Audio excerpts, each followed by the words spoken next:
Yeah. Well. You are at 3. We are at 3. We are live on the SideQuest, your weekly journey into the wonderful world of video games and video game culture with some wonderful people here to talk about the stuff that you need to talk and hear about. It's going to be a fun one. I'm Dolly Domofsky. Joining me, as usual, this dude right here, JJ Holder. Hey, it is me.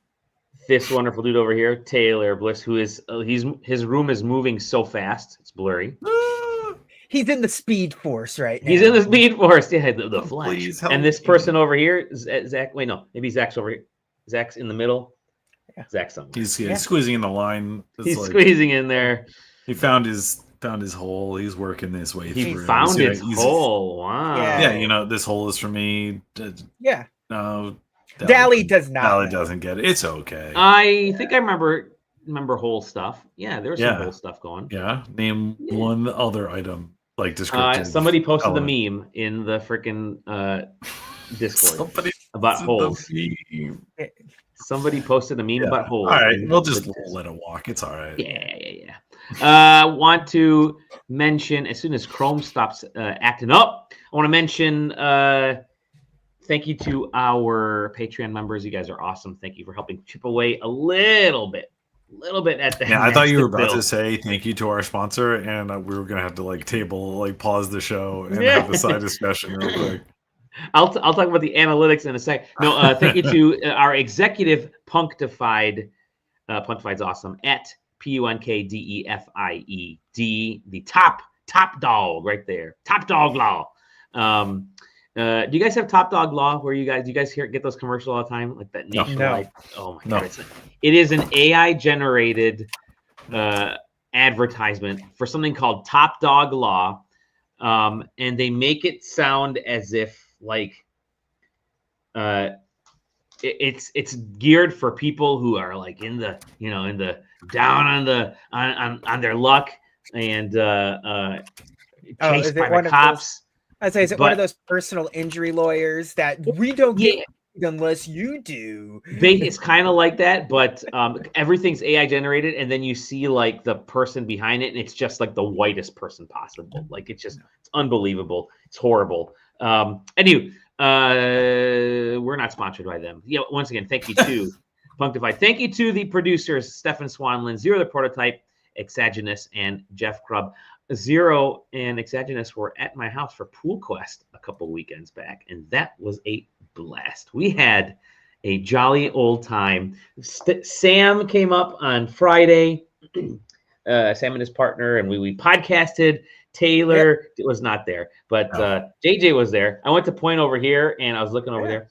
JJ was with us in spirit through the podcast, so that was a lot of fun. By the way, JJ, we still need to talk about Pipistrello. Hopefully, we can get around to that. You need to get my review for Pipistrello. Yeah, we gotta start doing that.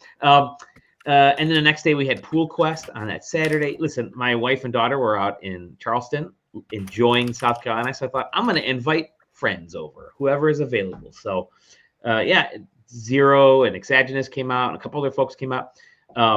It was a good old-fashioned SideQuesting Discord party.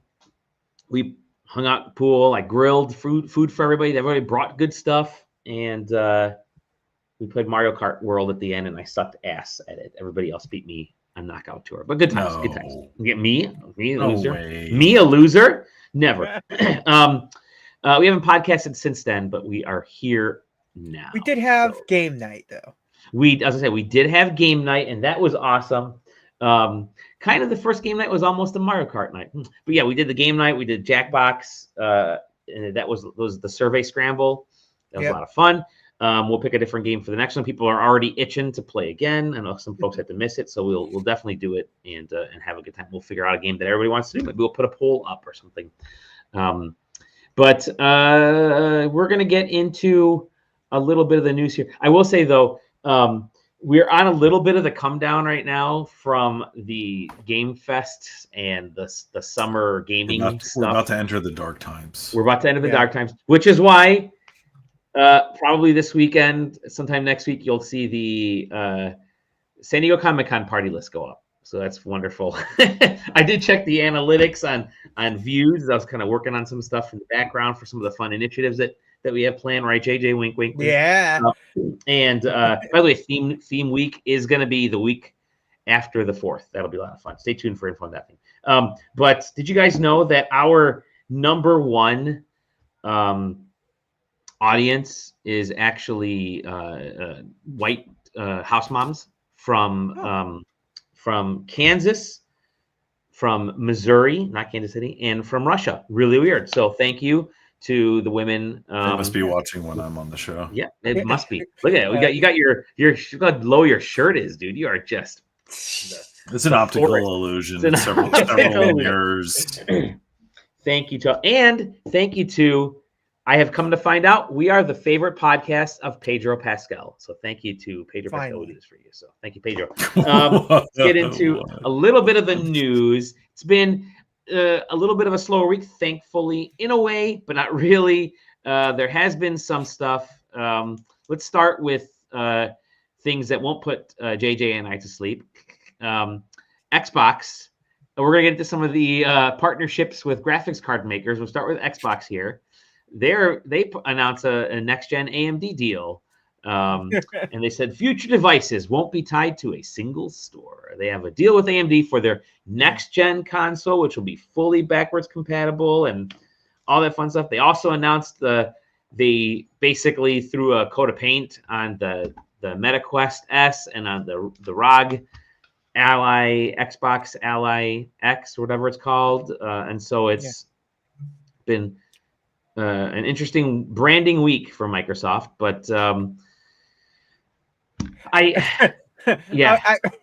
just looking at the popular on VGC, and I love how number 1 and number 4 are related. It's directly related. Nobody holds their Switch like this. We're improved. Anyway, back to Xbox. I'm going to turn it to the our graphics and card, and it goes right into help me stop Putin, by the way, right into the graphics card guru that is Taylor. You know more about technology than I do. What are your thoughts on what this could mean for Xbox's gaming initiatives? And they're going all in with AMD. Yeah. Oh, I mean, so AMD's kind of like the logical choice for it. NVIDIA doesn't offer an APU equivalent, which is a CPU, GPU on a single die. I don't see them coming out with one in the next 3 years either. It's not an offering that NVIDIA has ever made headway in.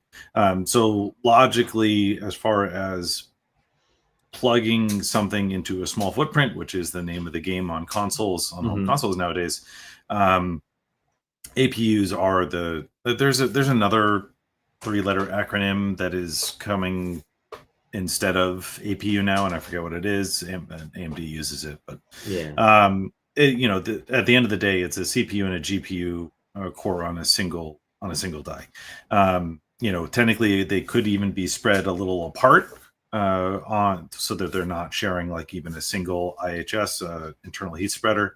But realistically, it's they're there to effectively be the same brain of a machine where they have a unified shared memory that is equivalent on both of them. So there's been a lot of the discussion, and I'll probably use this to pivot into the next one of the next topics, which will be the 3050, which is that even the current gen Series S and X and PS5 have 16 gigabytes of unified memory, which means that because it's a single processing unit, that RAM 16 gigs is allocated to both processing units. So the CPU and the GPU both have unlimited access to that memory block. So instead of having, if you in a laptop or in a desktop computer where you have your RAM sticks and then you have a graphics card, that memory is, a graphics card has memory built into the graphics card itself, and then your RAM sticks are tied directly into the PC, the CPU lanes.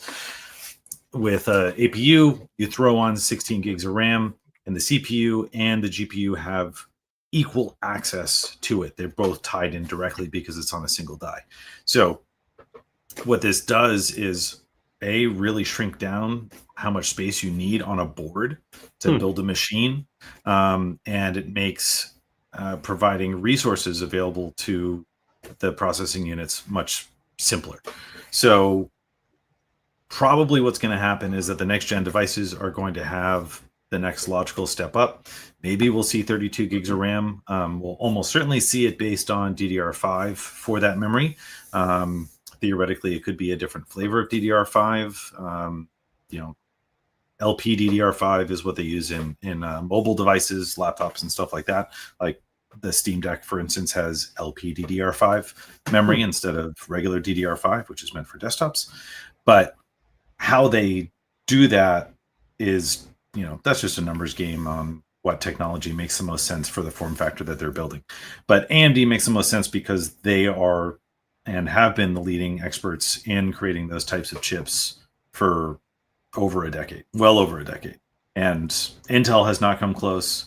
Intel makes CPUs that have graphics on them, and they're not close. NVIDIA obviously makes very good GPUs and GPU chips, but don't make CPU chips. And there's been rumors about them coming in and maybe breaking into, say, ARM architecture or something similar. But people who make games don't know how to run games on ARM.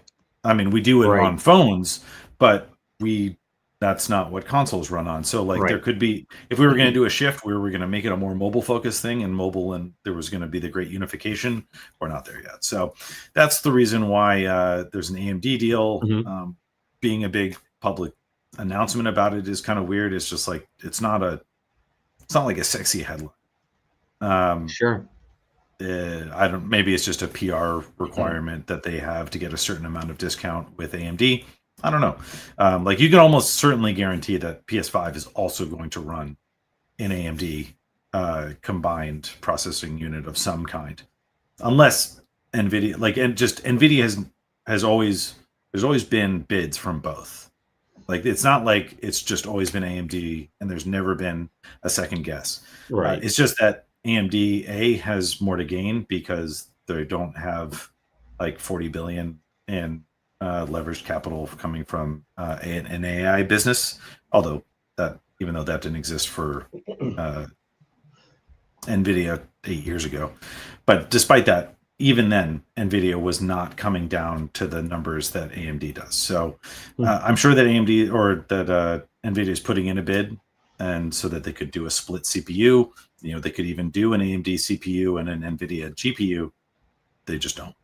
So, obviously other people do use NVIDIA stuff, like the Switch. The Switch 2 is an NVIDIA CPU and a separate GPU on two different chips on that board. So it's not like it's unheard of. It's just that when you get into something that pushes a little bit more power on a bigger footprint, AMD makes more sense business-wise. So that's the thing that interested me about this article is the full backwards compatibility and how they plan on doing that. Obviously, they have a lot of architectural methods being primarily Windows-based in how they make their machines. So I don't know. It's certainly one of the only plays that they have left to garner interest in. I was going to say, right, yeah. There's not much left. It would be really, really cool if they keep all of the back compat library that they have from the one and going into the series, and keep that coming along. Because right now, everything that you could play on the one, you can play on the series, to my recollection. Yep. And every 360 game that you could play on Xbox One also works on Xbox Series. So now that's not the entire 360 library, but everything that they managed to work on Xbox One has carried over. So the 360 library, it almost seems crazy that we're still talking about it. But, so long as they're not going to start doing, Nintendoizing their first party games, not that they have that many to do so with, it is one of the only selling points. That combined with the fact that Microsoft announced that there's going to be another console is probably I think that's nuts. The biggest headline coming out of it. Yeah, they've been stacking upward. I mentioned the ROG, the portable, which is coming out later this year, which we talked a little bit about last time. You weren't on the show, but yeah, I had opinions, and we were chatting in the Discord about it. Specifically around pricing. Yeah, I want to hear your opinion. Like for the folks that aren't in the Discord and may have missed the conversation, it was a very good conversation. We're trying to figure out how much this fucker is going to cost. We're past the 5-minute mark. We can swear all we want. Yeah. Finally, we're not getting demonetized, right? As if we were ever monetized. So the thing that to me, the interesting thing about the ROG Ally is that, obviously the Steam Deck is the competitor here. Mm-hmm. Having Microsoft branding onto it, to me, only makes sense if you leverage it to subsidize the cost of the device. Otherwise, why wouldn't you just support Asus and Lenovo and anybody else who's making it and just be like, we're making a custom OS for you guys. Right. And that way we get to do cross promotion and say, we've got an Xbox in your device. Because they could have done that. They don't have to say, here's an Xbox ROG Ally. We can just say, here's Xbox OS running, or whatever the hell they wanted to call it, running on the ROG Ally or the Legion Go or whatever the MSI one is called. Mm-hmm. So to do that means that the only reason to do it, if they're doing it so that they can try and upsell it, that's a mistake in my opinion. You're behind. The Steam Deck does too well. Steam OS is too good to try and undercut it. If Steam OS ever comes to broad release where it runs on other hardware, you're not only are you then competing against the Steam Deck itself, you're going to be competing against Steam OS, which is what Microsoft cares about, is that attach for selling Game Pass, right? So half the reason to create that store, this new OS storefront appeal, is to put Game Pass in everybody's face as soon as you boot up the console and you boot into Game Pass, basically.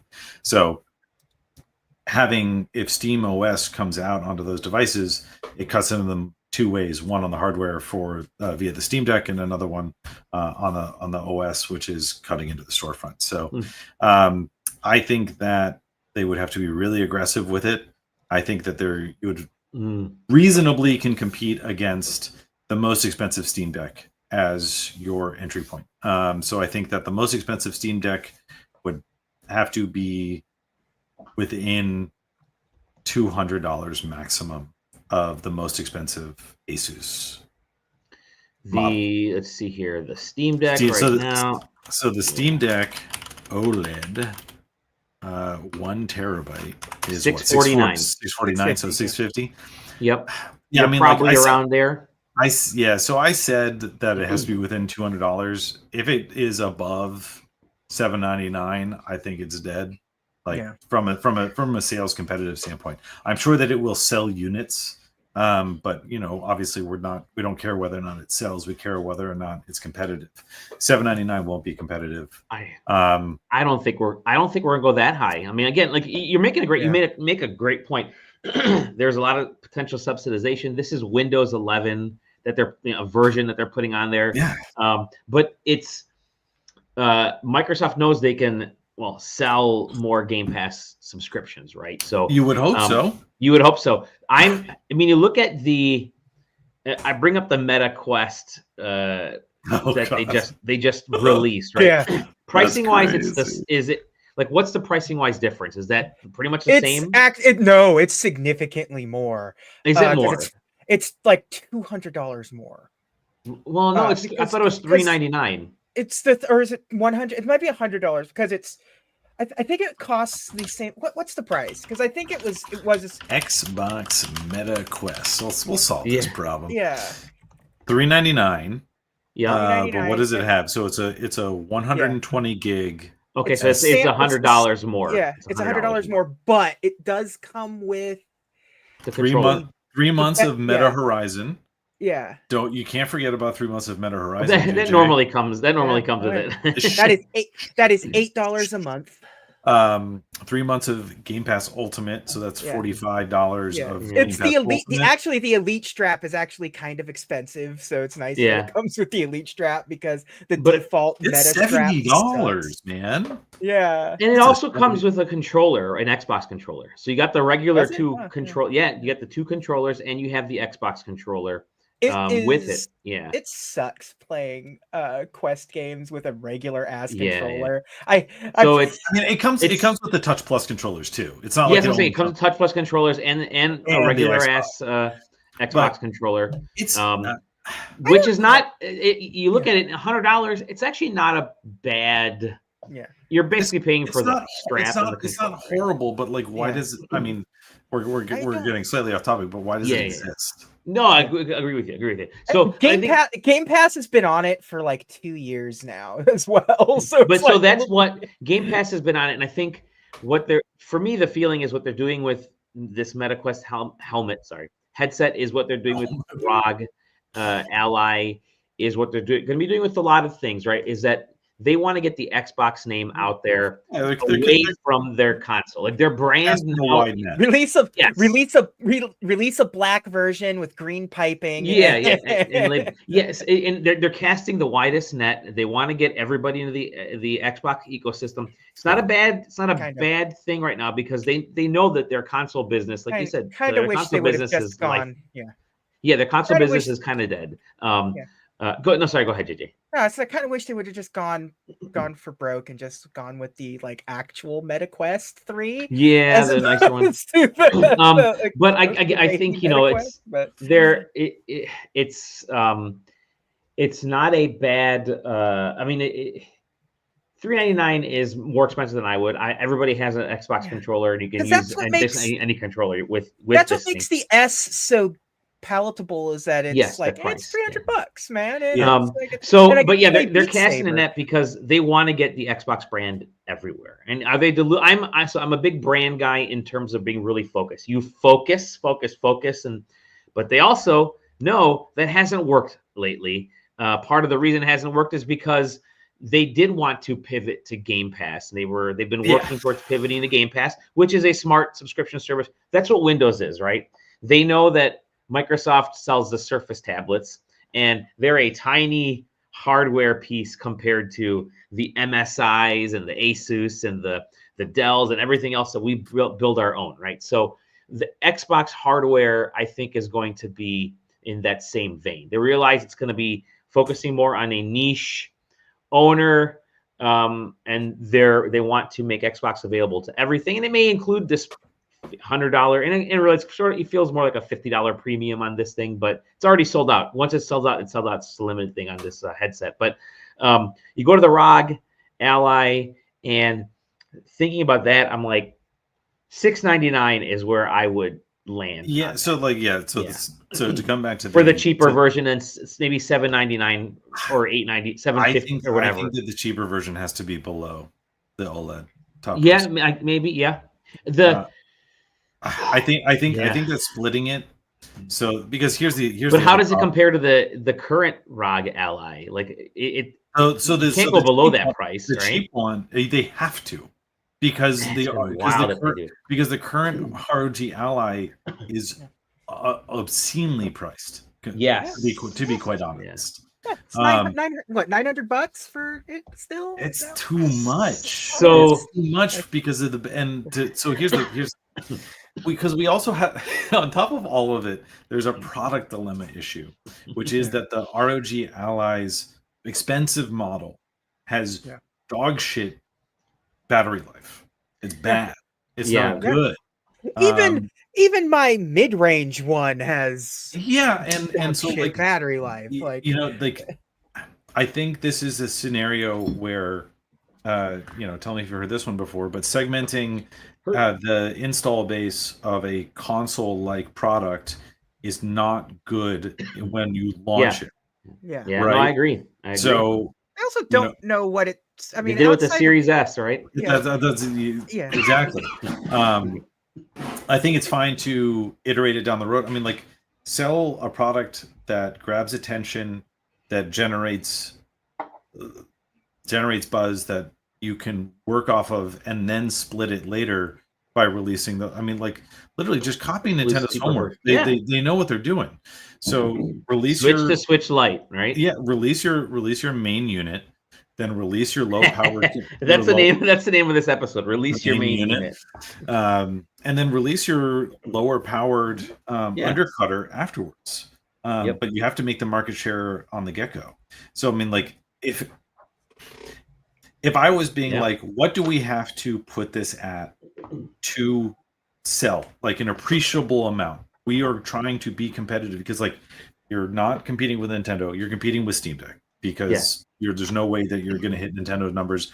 Now, granted, I don't think that anybody at Microsoft thinks that they're going to hit Nintendo numbers. I'm just saying. No. I'm just we'll get into that in a second too. Yeah. But in order to do that, I think that the expensive model would have to cap at like $750, and I think I think the sell price, like we're cutting into the market, is $699 for the expensive one. That being said, there's no shot. It's not going to happen because I think that the chips that AMD is making for that unit cost too much. Yeah, the current cheapest ROG Ally, I think this is the one that JJ has. No, I got. Okay, well, it's 600. Yeah, there's like 3 or 4 different models on Best Buy. This was $650 for the cheapest. That's the 7-inch 1080p, 120 hertz AMD Ryzen Z1 Extreme. Okay, processor. so they've undone they've unreleased the original smaller model because this is the other problem. There was the Z1 and the Z1 Extreme, and so and then they did another product refresh for the Max or whatever the hell they're calling it. This is why this also shit also like the thing is like at the end of the day, the high end Xbox One is just I can still play a lot of Game Pass on the one that I currently have. And I have the lower end model. Like there are a couple of things I can't play Doom Dark Ages on it, but like like for the most part, most of Game Pass and you my can Steam stream it library through runs Ultimate on this thing. It's like I mean they're gonna want to be able to, in media and marketing and stuff like that, they're gonna want to be able to demonstrate whatever is going to be releasing when this device releases. They want to be able to show it playing the current Game Pass games. That's what they are going to want to be able to do. It's going to be showing the new Gears of War game running on it. Then I don't know. Maybe I've got it backwards. And they need to launch with the lower tier model, and then they release the. Well, they're launching with both at the same time. I know. My point is moot. Yeah, your point is moot. I will say we spoke to, we being myself and a couple other folks in the industry. I will say the publishers, they don't know the price of this thing's going to be. The only Xbox seems to know what the price of this thing's going to be, because publishers I spoke to had no idea what the pricing was. People that were PR, they're like, we don't know what this knows either. I don't think Microsoft knows. But they do, to a point, because I did. I think they have plans, but like they do not know what they are going to sell it for yet. Okay, because but they know. I think the general consensus from their standpoint was they know it's going to be expensive, and they're of the belief that it's going to be worth it. But I think for a specific, very specific audience, which you have to be resigned. You have to be resigned to that. Like, there's no reason to put this out if you're not, if you can't realize that the Steam Deck has only moved 4 million units. The Switch has sold 5 million units, and this is going to fall somewhere probably in between. I mean, you hope that the Xbox branding it falls in between. There's no way. There's no way it beats Steam Deck. No. I'm guessing. There's no like. I don't even know how many of the ROG Ally sold already, but I'm gonna guess like this. I can't I'd be surprised if it was 1 million at this point. Yeah. Like, it's got to be like Taylor's on the hunt trying to figure out. I'm gonna guess 200,000 units. Yeah, I'm guessing there's gonna be like around 1 million at most of this thing sold. But I think it may not even be that much. But again, I don't think that's not the point of this. Is what I think I was saying in the Discord. They're not looking to sell units. They're not looking to make money on this. They're looking to get hours. They want people. Yeah. This is almost their beta. And the same thing with that headset is they want people spending their hours on Game Pass. They don't care where. Yeah. They don't care how much it costs. Nobody that bought that headset is going to spend 2 minutes in Game Pass. They're gonna play that Batman game, and they're gonna play the Tunnels VR, which you can read the review from JJ on this. But no, it's their point is, again, I really feel like their point is they want hours. Their currency is hours, not money, when it comes to these devices. Until these next Xbox AMD devices show up. Well, let's move on, because there is more chip stuff that Taylor wanted to get to. Go ahead, Taylor. Yeah. So speaking of chips, speaking of this is specifically on the topic of VRAM, which on my YouTube watching circles has been all abuzz, because AMD and NVIDIA have released several video cards in the past 2 months, including the 9060 and 9060 XT on the AMD side, and then the 5060, 5060 Ti, and now the upcoming 5050 on NVIDIA. And I named those models specifically because they all have 8 gigabyte VRAM video RAM capabilities. And so you compare that to the 16 gigs of that unified memory that I was talking about on the APUs of current gen, which is actually now 5 to 6 year old machines. And so are they using all 16 purely for graphics? No, the CPU needs a little bit of RAM to do stuff too, of course. But because they're running console OSs, they don't need that much. And so you end up where you have graphics, the graphics processors are using 12, maybe even sometimes 14 in certain scenarios. They have a lot more RAM allocated to them than graphics cards releasing 6+ years after those consoles did. Sure. And so you look at something like the 5050,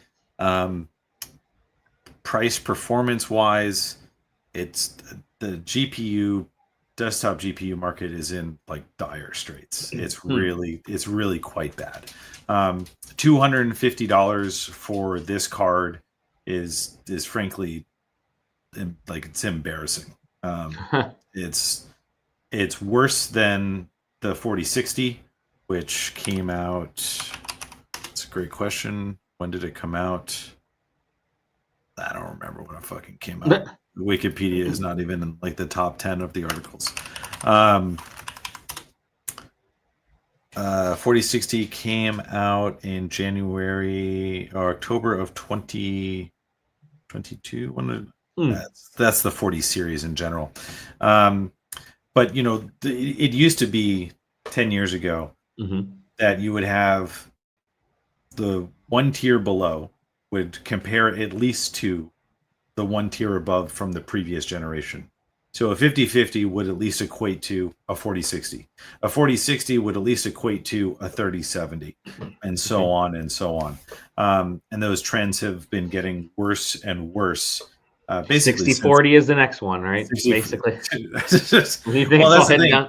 Is that if you look at die size, if you look at price comparison, if you look at what this card is in comparison to its stronger comparatives, it is probably more akin to what a 5040 would be, which is an unreleased product. It doesn't exist. It's not something that NVIDIA would make. What would happen instead is that the 5060 would be the 5050, the 5060 Ti 8 gigabyte might be the 5050, the 5060 or it might be the 5060, the 5060 Ti 16 gigabyte would just be the 5060, and so on and so on. And what's happened is they've created an artificial gap, shifted the capabilities of every unit down and just increase the price on everything at the end of the day. It's pretty bleak. It's rough goings because price wise, the sub $300 graphics card is what moves the needle on install base for desktop graphics cards. Right. And what usually ends up happening is that marketing people bring it back into corporate and say, well, look at the Steam charts. Everybody's got a fucking 4050. Everybody's got a 5050. They love these cards. We got to keep making these cards.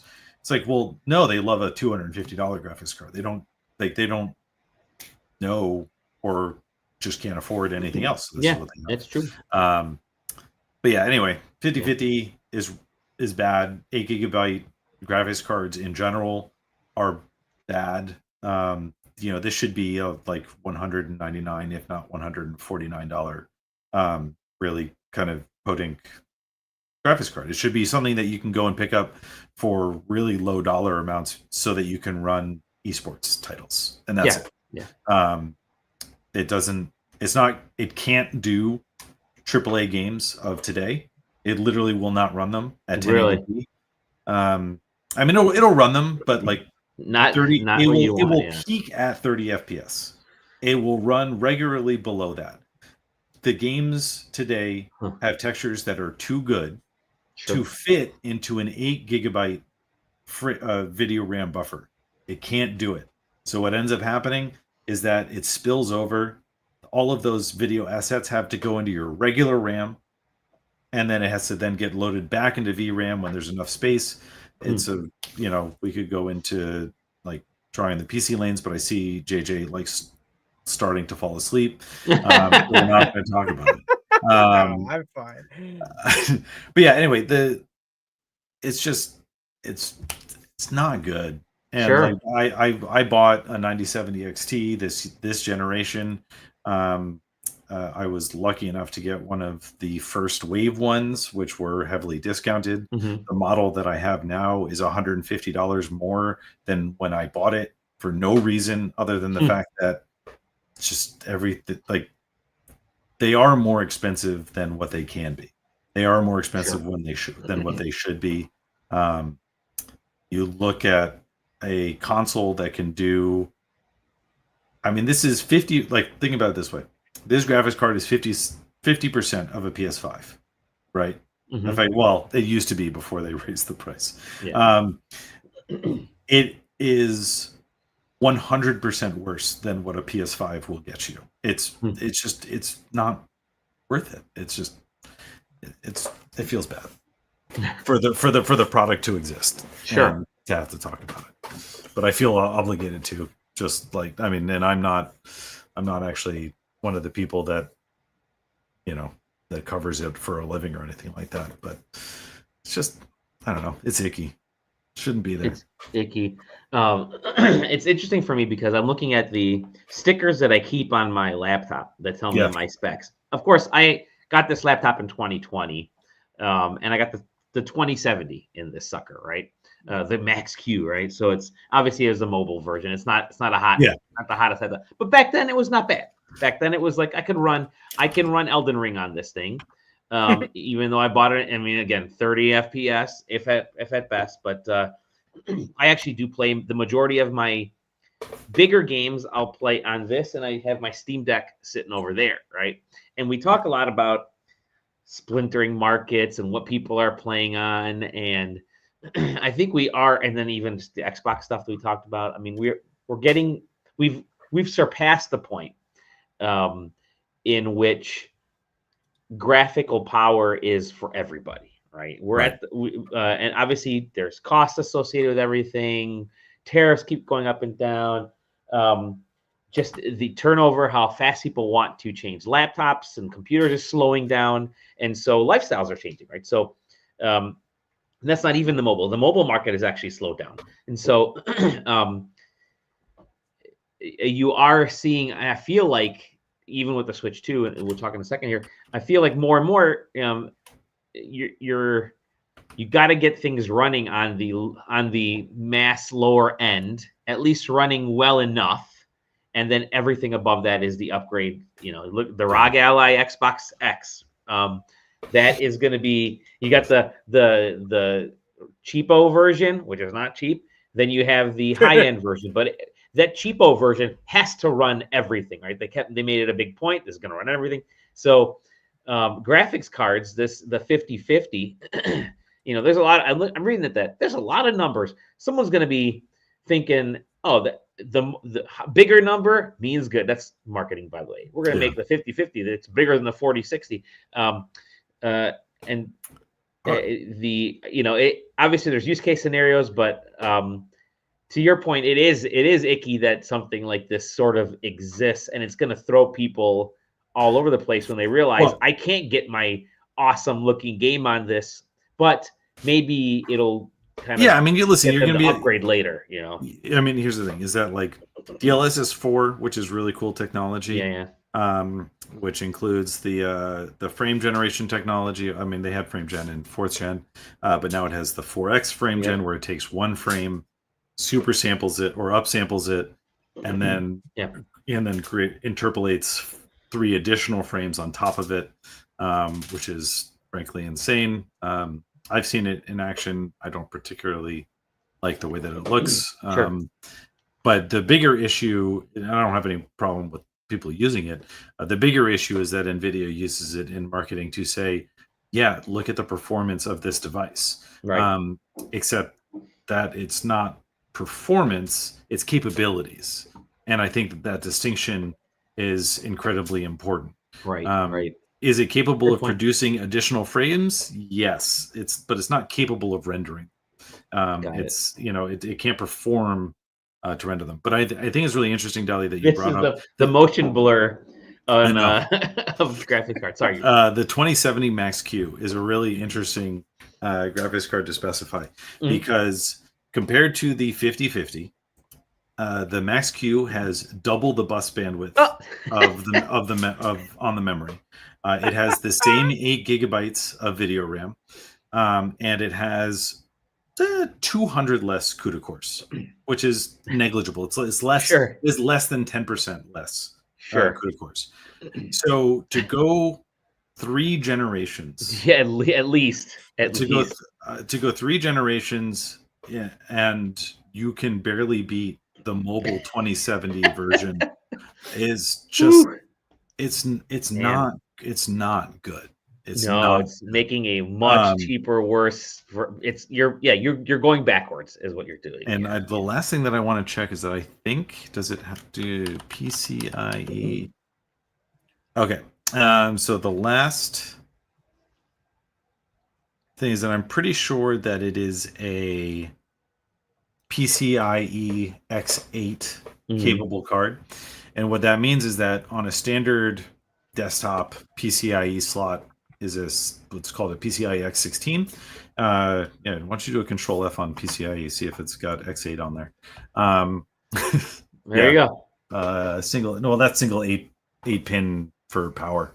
That's all it is. PCIe. But anyway, so the 5060 is only X8, so that's why I'm assuming that the 5050 is too. I can't imagine why they would make it an X16 at this point. So your big slot where the graphics card plugs in has 16 pins on it. That's what the X16 means. So you can have, but you don't have to use all of them. So for instance, they make graphics cards that only have 8. What that means, though, is that it's only using half the bus width, what they call half the bus, of the PCIe slot. And that's all well and good. It's fine. But this is a PCIe Gen 5 card. Now, PCIe Gen 5 has double the bandwidth capabilities of PCIe Gen 4, which has double the PCI bandwidth of PCIe Gen 3. So what happens is that if you take that card, and let's be real, this is a budget card, so you're going to be selling to budget consumers. Well, what happens if that budget consumer has a board which only has PCIe Gen 3 on it? So now it's not running at PCIe Gen 3 X16 speed.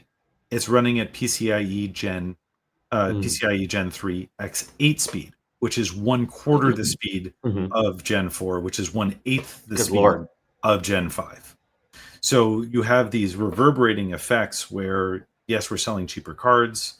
So that's why we made it X8. but the downstream effect is that cheaper cards are going to sell to people that have older components, and those older components aren't going to have Gen 5 PCIe slots on them. And so there's a bunch of both Gamers Nexus, Hardware Unboxed, a lot of, I think even Linus Tech Tips did videos on making the rounds for the 5060 as well as the 5060 Ti, both of which have 8 gigs, one of which is an X8, to look at here's the performance on an X8 on a Gen 3, Gen 4, and Gen 5 slot. And if you plug it into a Gen 5 machine, you're talking about, like, in some cases 100 to 1000% lower performance. It's really nuts. bad.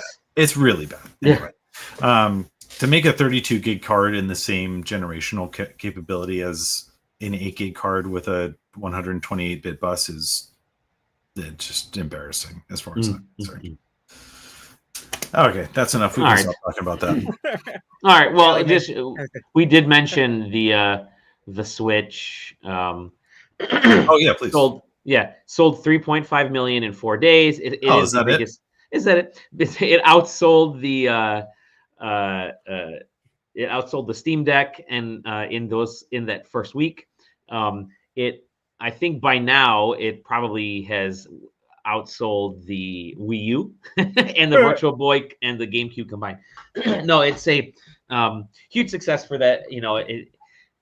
For all intents and purposes, I was listening to Matt Piscatella, or reading up Matt Piscatella's post, and there's going to be a natural sort of come down after this because they put out so much stock initially, get these suckers out there, and now everything else is stuck in tariff land. It's on boats. They're trying to assess prices. They've sent it out to other parts of the world. So you won't see this number stay at this level for a while. We typically see that with consoles. They'll dip after the first, that first big launch time frame because they've saved up enough units and pushed them out there. But regardless, this isn't so much the gotta have it console. I mean, JJ and I have talked about, Sam talked about, this is the Switch Pro. It improves just about every game that that I have. I've enjoyed going back to. Just it's finally the Switch that runs the Switch games. But we have yet to see, like, Mario Kart World is maybe the first actual ish Switch 2 game, and Donkey Kong's coming up. But so this was definitely a supply and demand thing. I think more than anything, they did good enough marketing, and they knew who was going to buy it at first, and now they're going to ride through the holiday season with sort of a slower pace. But you get those games out there and get the grandparents and other people interested, and so on. But they are huge numbers. Like, they're a massive number. I think the number's up to like 5 million, you said, JJ, and I wouldn't be surprised if we are up to that point now after the almost a month or 3 weeks here on sale. So it's been really good for Nintendo in this first month of sales for this. The third-party software hasn't been keeping up the pace, likely because strong backlash to key cards and digital boxes, and that is 100% Nintendo's fault, not necessarily the developer. Developers they're fine doing key cards, and they're fine selling digital codes and boxes, and key cards are essentially the way that every major PlayStation 5 game and Xbox game that comes out, I can't play it until I download like the other half of the game once I put the disc in. Nintendo's just saying what it is, and that is, it's really kind of pissing some folks off. But to be fair, a lot of these games that they put out there are we're 6 years removed from them being most. And they can fit on a key card. They can fit on a card. The most recent third-party game of the big ports was Street Fighter 6. Essentially, right. Yeah. So, and from what I had kind of heard in interviews and stuff, was that a lot of these folks didn't even really get Switch 2 dev kits until like 2 months prior to the Switch's launch. So you're going to see this first year full of key cards as folks are trying to just take the games that they have and like the Switch 2 games, Zelda and some of the other ones, are quite literally the Switch 1 game with the upgrade pack that gets installed immediately off the key card. Yeah. Also full of me not buying key cards. I'm the same way. I will not buy a key card. I take it back. I have pre-ordered the Madden game because I'm like, I want to give Madden a shot on this. Oh, I'm absolutely buying Madden, but I'm just going to buy the digital version of Madden. I may end up buying the digital version. Everybody just it's not like there's no resale value. Yeah, there's zero resale value. Nintendo finally given you the out.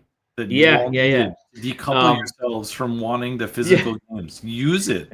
It is. No, it's good. But it's Nintendo's fault for the thing. But the third-party software, again, it's old software, and people are just sliding laterally to get it onto the Switch 2. Kudos to Cyberpunk, because that has, I think even CD Projekt Red came out and said, hold your horses. We have sold a ton of copies of Cyberpunk, partly because Nintendo Switch owners didn't play Cyberpunk. Like, there's a lot of folks who had Switch consoles out there who just weren't the Cyberpunk people when the Switch came out in 2017. They've grown up now, and now maybe they are old enough to play Cyberpunk. It's been 8 years, right? But I think there have been some hits. There have been some misses on third parties. These are, like you said, JJ, like the most recent is probably Street Fighter 6, which came out 2 years ago. There are things that launched day and date, I think Rune Factory and a couple of the other ones that are brand new, but I did finally graduate this. Wow, I can see the thing down there.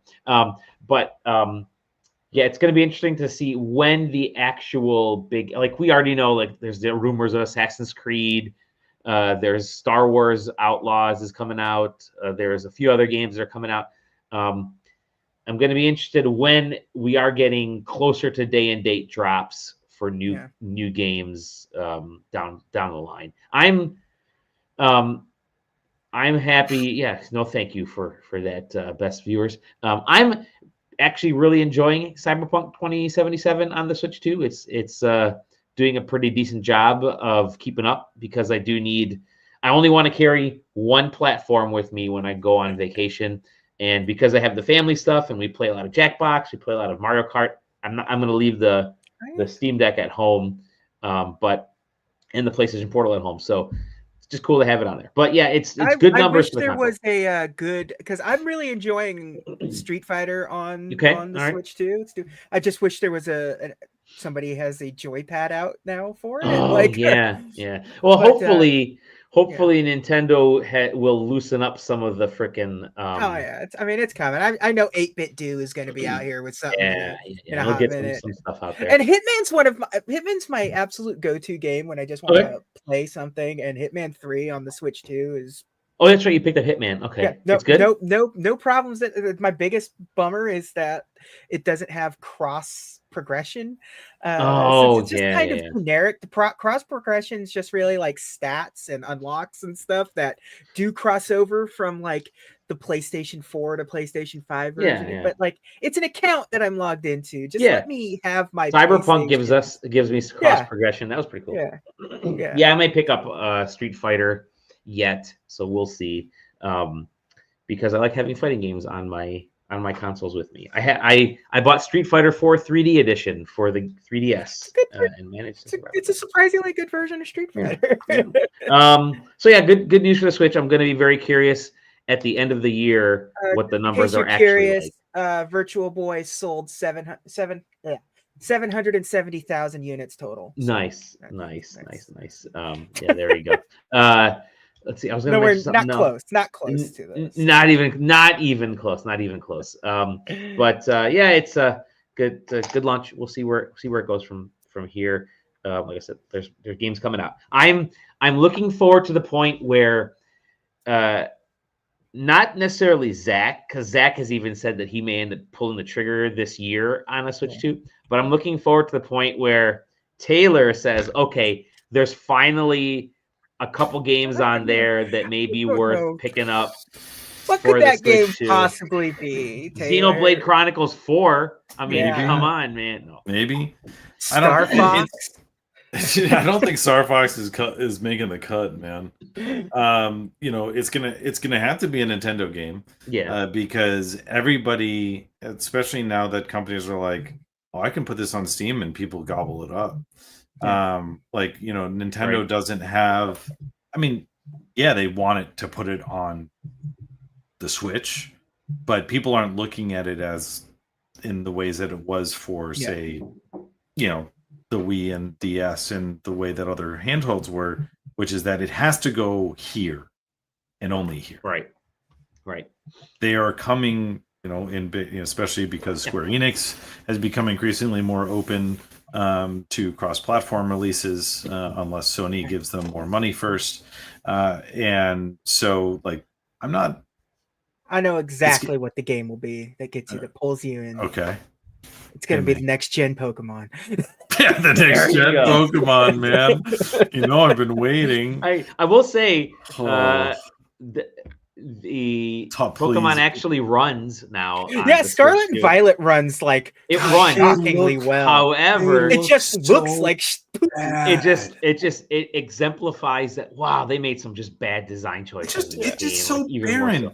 I just like it is. It's crazy. It's crazy that they make it, and it's like, and Monolith is out there making Xenoblade Chronicles 3, and you're like, which is one of the best like giant worlds I've ever been in. It's insane. And then they're just like, yeah, well, this is good for us, actually. Yeah. It's funny too, because the Switch 2, for whatever reason, has increased the number of Pokemon in the field at a time. Yeah. And it's like, so what? It's like, yeah, and cool. But it's not gonna be Pokemon. I don't. It's just gonna have to be a sum of the parts, and it quite honestly might not get there for me. I don't know. Yeah. I mean, like I said, I don't know when you picked up the original Switch. I'm gonna cry when the next Zelda game gets announced, like Ryan. I'm just gonna. That was that is true. I mean, like, is another one really coming in a while? Eventually, they do look good, man. With Zelda. Ooh, they look good. The Zelda 2028. Man, at the earliest. It cannot be stated loud enough how beautiful Breath of the Wild really does look on the Switch at this point. With this, it does. You plug that bad boy into like docked mode and like figure out how to use the HDR on the thing. If Zach was here, he'd be saying something along the lines of, he'd go. Look what they have to do to mimic a fraction of our emulating power. Let's move on to stuff we have been playing. And what? I said emulating power. And emulate. Let's move on. Just trying to set you Taylor, up for a good segue, man. But no. Taylor, you've been playing something right now. I'm gonna go with Taylor first. Yeah, I was hoping Zach was gonna be on here so that we could talk some Fantasy Life I. The Switch 2 launch game, Fantasy Life I. I've been playing it on Switch 2, JK. Yeah. It came on Steam and probably runs a lot better. It's actually a really good Steam Deck game. Okay. Probably because they released it for Switch. So I typically still do remote play only because it runs at solid frame rate on Steam Deck, even and like the low settings don't look bad. The problem is that the fans are going at 100% the whole time. Sure. And if I do remote play, it is dead quiet. So nice. It is a very good getting ready to go to bed game, which is why I don't want the fans blowing at max speed because my wife is trying to sleep. He's trying to find the dragon. That dragon is definitely not level 30, by the way. And I'm pretty sure that Nap Dragon was 60 when I saw it, but whatever. It's good. I mean, it's Zach would say something about being like RuneScape. Sure. Because your lives are so that it's you have different lives that are basically your jobs or your classes. And so you have 4 combat classes: Paladin, Ranger, Mercenary, and Magician. And then you've got like 8 non-combat classes, which is like that stuff like Tailor or Blacksmith or Carpenter or whatever, stuff like that. And so they each level up independently. They each have their own skill tree. These are all people that got turned into objects that you have to restore to being people using those blue flowers, which you collect from your home base. And so then the followers are also have one of those jobs. And then so when you go out and you're doing adventuring, you can bring 3 of your followers with you. And so you could theoretically go on a gathering run and bring 3 miners with you and tackle something maybe that you couldn't do. Always knew that you were going to bring 3 miners with you. Yeah, you know, it's just when you've got a platinum node that you've got to get to, sometimes. That's not what I meant. I'm going to pass. Yeah, let's pass on the next one. Go ahead. You are the one that leaned into it. But yeah, I don't. It's it's just enjoyable to play. The graphics are stylized in the nice way that it like should be. I feel like for a game that's trying to hit this specific target. Music is good, sound is good, combat is I'm not going to call it complex, but it's like deep enough. And yeah, it's kind of like a rise and grind game. You know, people are really digging. Well, not to make up on. People are really digging this game. Like I have heard nothing but like praise for. Yeah, it's got a lot of character in the right ways. It doesn't. You know, the one downside I will definitely say is that like you start to hit the mid game and you're sort of like, oh, I'm on the treadmill.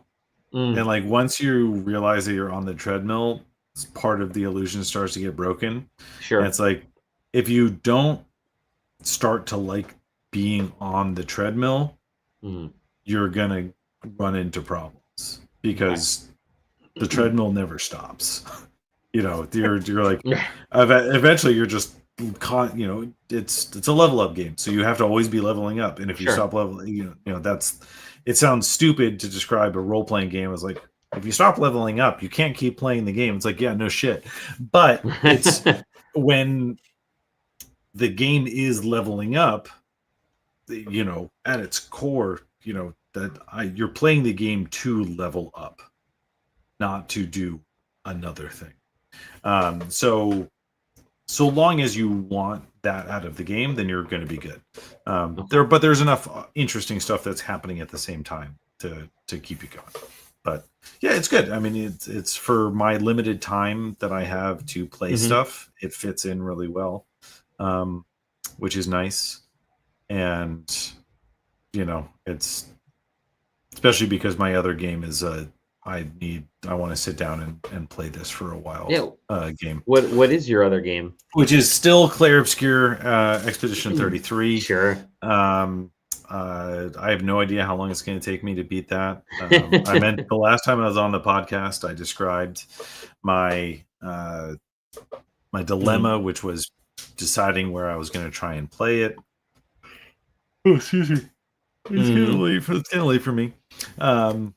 And I ended up, just gotta tell me. And I ended, you know, obviously I decided to continue to try and keep playing it on Game Pass. Okay. But yeah, it's still good. I'm still playing on the harder difficulty, flex on them, and yeah, I don't have much to add to it from the last time that I discussed it. You know, it's a well-made game. I was extremely excited. I was at a Comic-Con this weekend, and there was Clair Obscur cosplay. I was like, hell yeah, awesome! It's so obtainable. Yeah.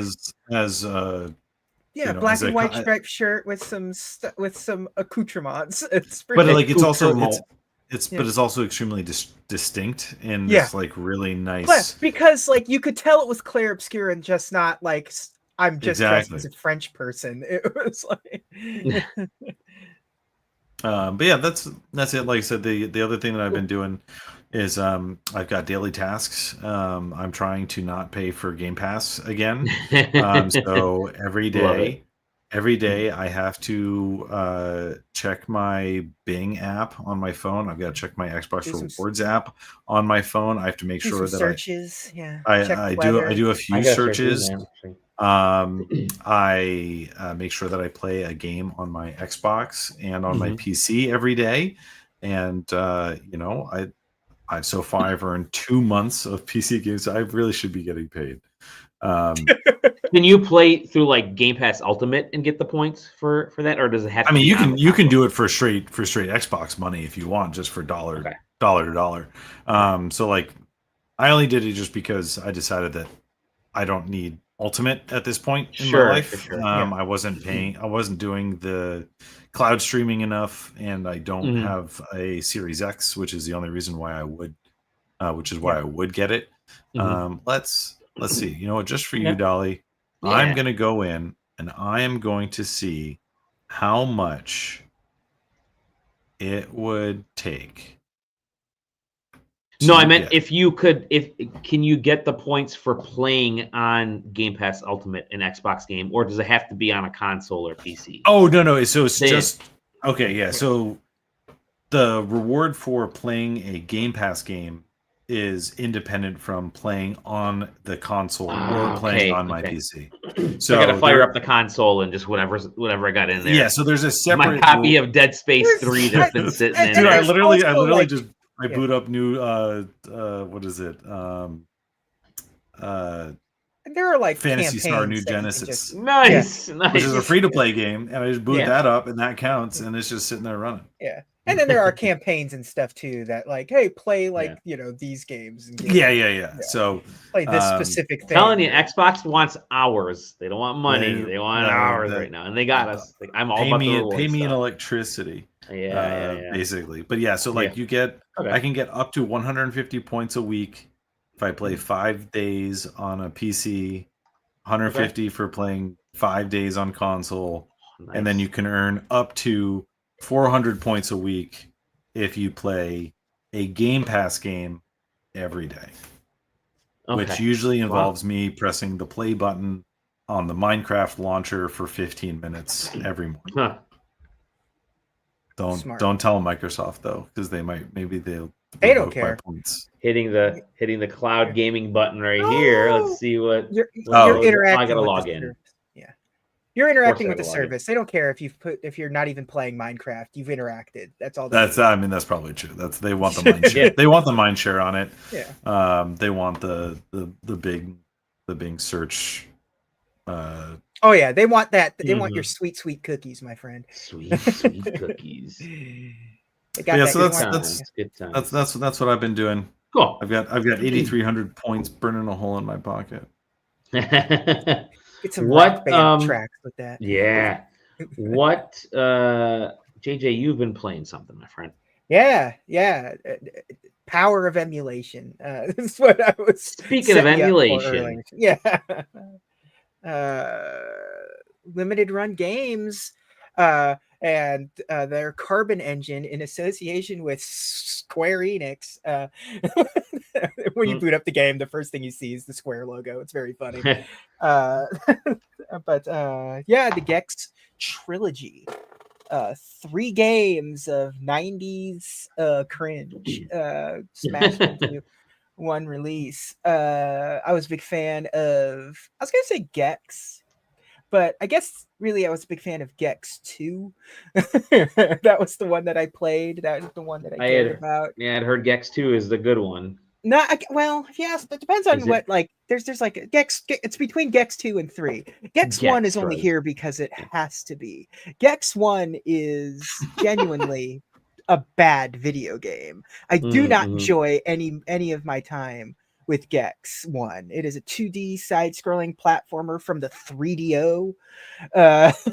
So, like it looks bad, it feels bad, it has a bad map system, and Love it. It does still have the quotes. Why did it get a sequel?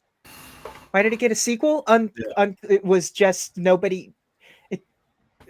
Nobody told them no. Is the answer just it was a different time? Yeah, I mean, it was a different time. I mean, back then it was Crystal Dynamics. That's why the Square Enix logo pops up when you boot up this game, because it was a Crystal Dynamics game. And yeah, there was nobody to say no. It was a PlayStation game. It's like, okay, you know what? Our 3DO game, it was the system's fault. It's 3DO, man. That's right. It was 3DO. Yeah. Yeah. How we'll make it a PlayStation game? 3D platformers are the new hotness. They were. So let's hire comedian Dana Gould to say the same 7 quotes over and over again in each level, while you play through parodies of movies. And back then that was fun. I still think it's a weird pop culture thing these days. It's kind of floated back then. It was just kind of like funny movie quotes that were outdated then. A lot of just like a lot of dead actors and actresses being referenced that like a kid would not understand. Would even fewer will understand now.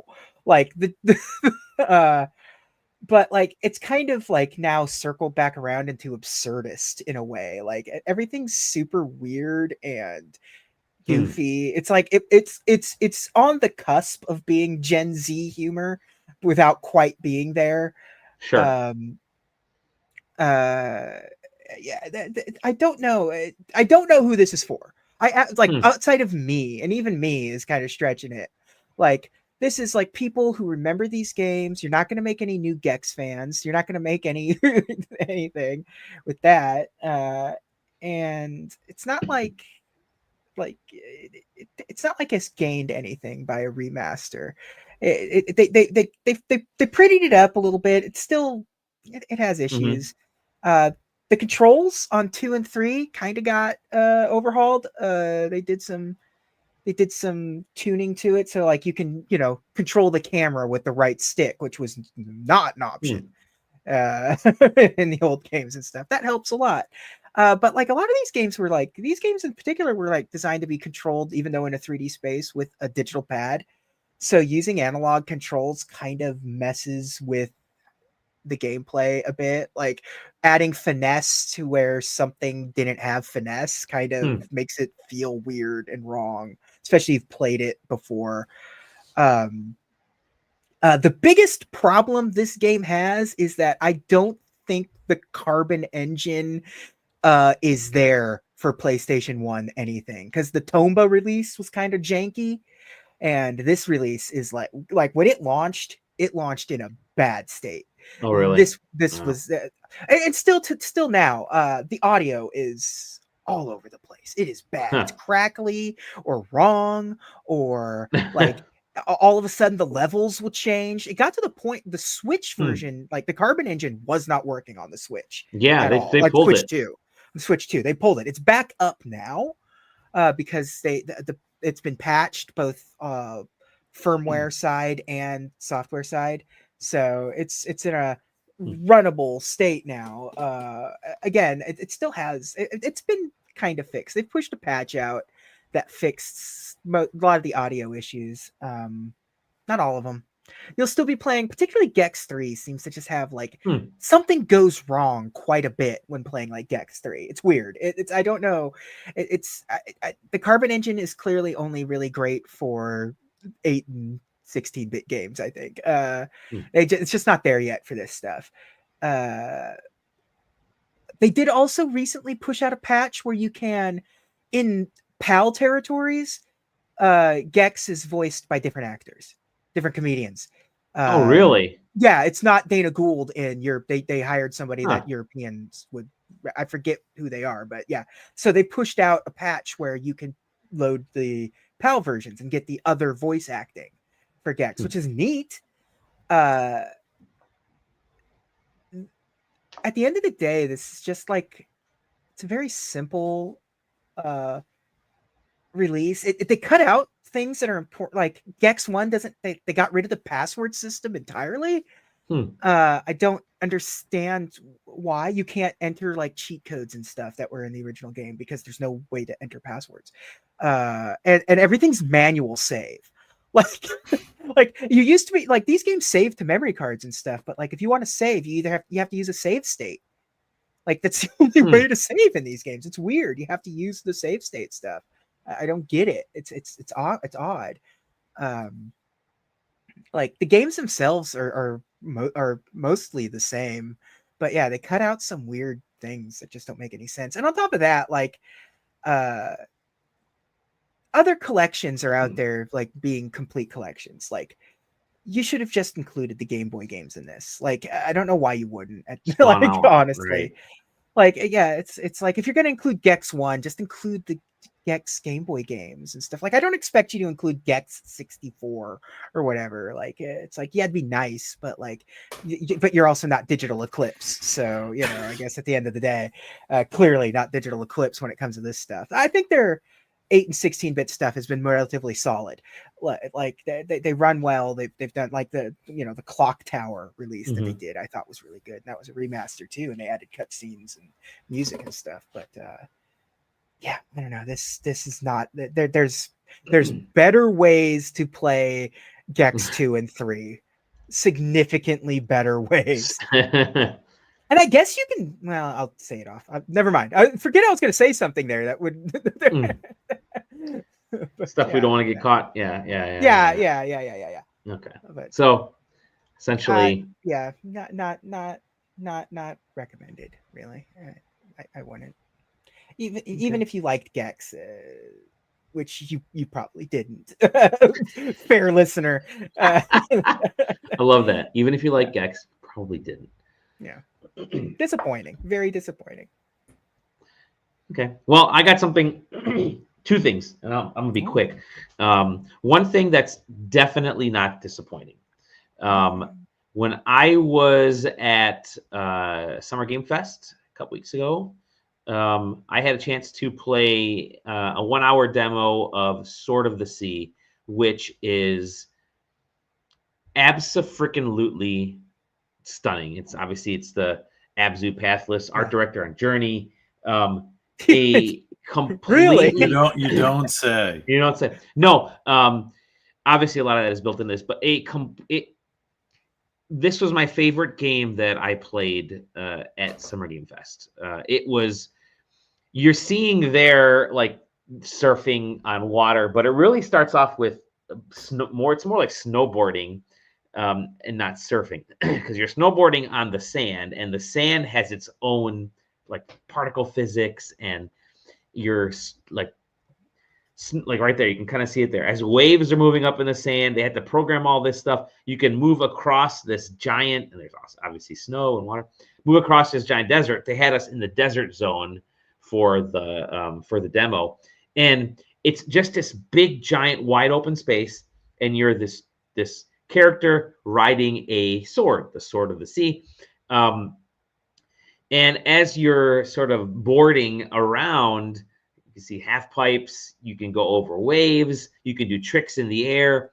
It feels so good to locomote, to move in this game. I did not want to stop playing.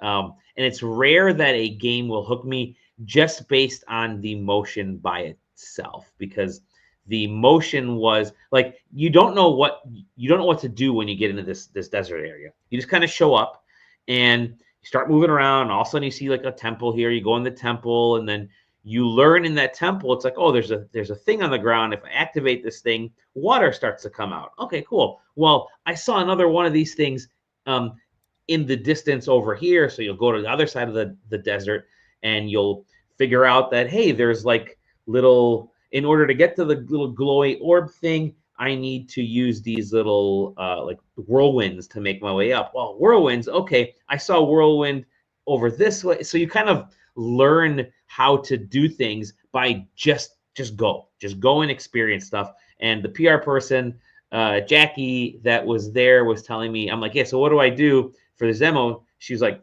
no, here, go, just play. That's it. There was like no tutorial. It's like, just play. You will figure it out. And I figured it out very easily, and it felt so natural. It was so good to go zooming just across everywhere in this desert.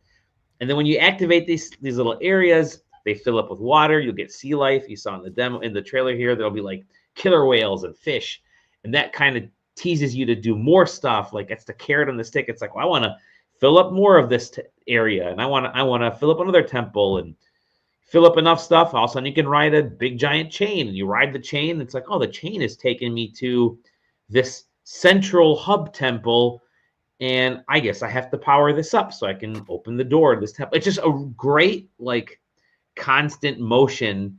You're not stopping to think. You're just constantly moving and accomplishing stuff. And of course, there's like a mystery. There is a journey in Abzu and pathless like mystery. There's somebody watching you that you kind of find out at the very end.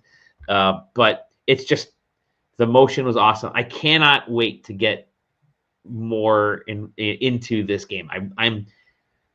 I'm looking forward to this game. Maybe like my top two to three games of this year. I mean, it just felt so good in that 1 hour demo. I don't know if the demo is available on Steam now. It may be. I don't know. If it's not, hopefully they'll put it out there soon.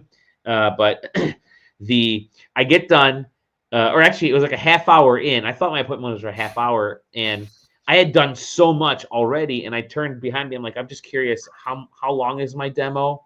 Do I have to stop? They're like, no, your demo is for an hour. Keep going. I'm like, fuck yeah. And I just kept going for the rest of that hour. And as I put the headphones on, I'm just getting ready to kind of shut down for the hour, because it's perfectly timed so that hour ends after you've kind of figured your way around at kind of an opportune spot. I hear behind me somebody talking about, like, this is what we've always wanted to do with PlayStation. These are the kind of experiences we want to create. We want to show people it's not just about like hack and slash stuff, which can be fun, but it's about these experiences. You can want to do this technology. And so I turn and see who it is, and it's Shuei Yoshida, and he's kind of talking to another person behind him about this game. And I'm like, Shu, so I was kind of chatting with him a little bit. I'm like, this game is like, this is what Journey on the PS3 and like Abzu and some other games, like this was this type of experience that was the most memorable for a console, you know? So yeah, I'm looking forward to this. Definitely going to be something that I think they've been able to sort of recapture and get back to the essence of what these games can kind of be, which is just go do stuff. You will figure it out. You will unravel the mystery. There's nobody talking to you. Enjoy. And I think that's just so special. Journey is absolutely one of my favorite experiences in a game of all time. Totally. I like it through very little happening. It can really just like really wind up some emotions in you too. Yeah. I think it was SideQuesting's game, like our second ever game of the year, Journey. Yeah. It was just that freaking good. When it made the jump to PS4, some of that I might have to repurchase Journey. I should but yeah, sort of the sea. Go read my preview, because I kind of go into the details of what over on SideQuesting.com of what I experienced and some of the funny things that kind of happened along the way. Last but not least, we've tipped past the hour. I have a pack of cards. I've been waiting for Zach to be on the podcast. I can open this pack of cards. He's going to be on here. He's not. So again, the third time I'm opening One Piece cards, and he's not here after he said he was going to be here. And again, JJ is the one. So these are Royal Blood, and I got them from Barnes & Noble because 20% off, and I'm supporting bookstores, and my local Barnes is awesome. So I just got a Final Fantasy VI Commander box from Barnes & Noble. Did you get you got the Tarot one, correct? Yeah, that's the one. I ended up buying that too. But yeah, 20% off. Awesome. Go to your Barnes & Noble. They're great for the most part. All right, let's see if I can figure out how to open this without ripping anything. Zach is probably like, you're touching the wrong side of the card, you dummy. I am a dummy. There's a little notch in the corner. Okay. The notch is in the corner. I love opening cards. I don't know anything about I can't wait to see how much you butcher One Piece. Yeah, all right. Let's see. Ooh, that's why you're not allowed. Hardback is badass. Look at this. Let me make myself. I'll put myself over here. Make myself a big person. There we go. Finally, look at Dali's a big person. Finally, a big person. Look at it. It's very nice cardback design. Do I have to start? I don't know. I don't know how. I'll start from this front. I got Diamante. Very cool looking Diamante card.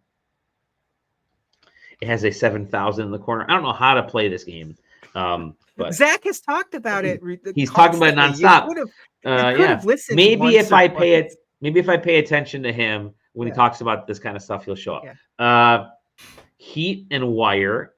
Yeah, there you go. That's pretty nice. Punk Hazard. That's a cool looking card there. Punk Hazard. Edward Newgate. Look at Edward Newgate. Beautiful. Look at those abs, man. Stop texting during the show, Dolly. Usopp. Taylor, you weren't here when I gave my Pipistrello review, and then like 3 days later, Dally hits me up in the Discord saying we need to get the Pipistrello review. When you open for that, I was so freaking tired that day. I couldn't keep my eyes open.